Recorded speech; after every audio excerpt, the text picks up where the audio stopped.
E o que é exatamente ter ABS na equipe? Significa que você tem pessoas faltando constantemente. E essas faltas podem acontecer por diversos motivos. E é exatamente cada um desses motivos que, como líder da equipe, você precisa investigar, estando próximo de cada um dos seus liderados. Se você for um líder distante, aquele que está ali, trabalhando no automático o tempo todo, e acredite, isso é mais normal do que parece. Trabalhar no automático, apagando incêndio todos os dias, e você vai deixando as pessoas que você lidera cada vez mais de lado, quando, na verdade, deveria ser o inverso, né?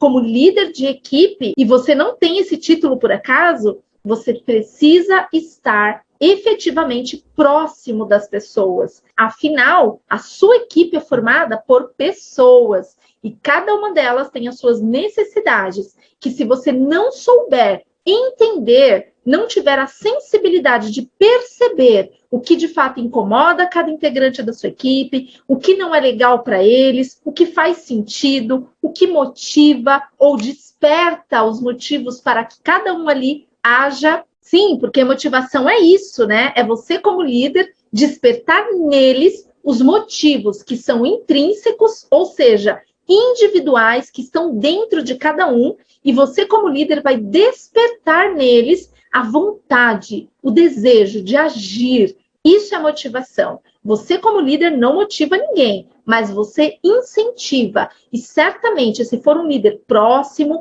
que tenha essa sensibilidade, olhando cada indivíduo como único, certamente você vai despertar em cada um deles os motivos que eles têm para agirem.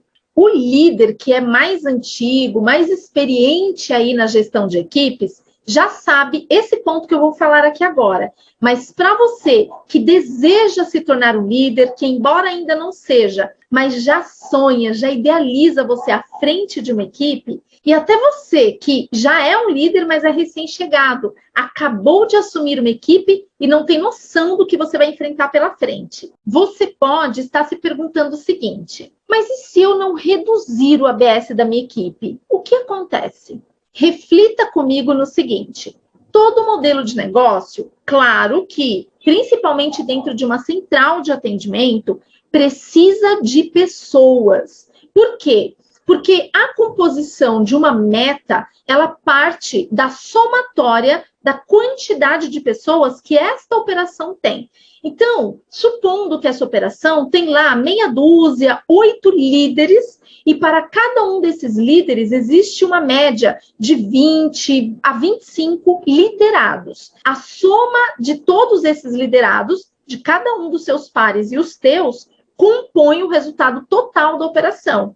E aí o que acontece? Quando você tem ausências na sua equipe, aquela meta pode ser comprometida. Então, quando você tem faltas na equipe, você precisa pensar imediatamente em contingências, ou seja, em ações que possam suprir, de certa forma, essas ausências.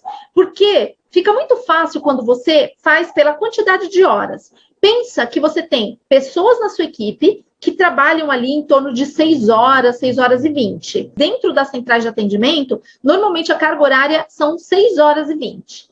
E aí, supondo que você tenha 20 pessoas na sua equipe, o que você faz? Você pega essas horas e multiplica, tão simples quanto isso, pela quantidade de pessoas que você tem dentro da equipe. Esse montante de horas é o que você tem como responsabilidade para garantir todos os dias. Então, quando você tem atrasos recorrentes, quando você tem pessoas na sua equipe que estouram pausas, quando você tem ausências, sejam elas justificadas, ou seja, com entrega de atestados médicos, declarações médicas, ou quando são faltas injustificadas, isso vai prejudicar absurdamente a sua entrega de meta. Você vai precisar de esforços muito maiores para você entregar algo que, se todos estivessem vindo trabalhar, você entregaria com muito mais fôlego. Sabe por quê? Quando a sua empresa estabelece as metas, já existe uma margem de perda,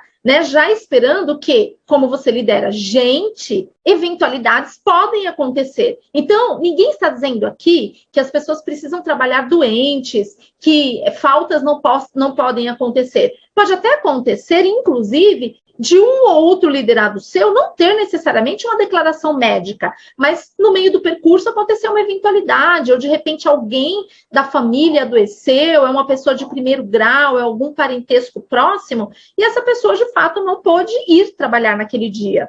E aí, o que você vai analisar? O mérito que essa pessoa tem. Mas esse é um tema para um outro papo reto.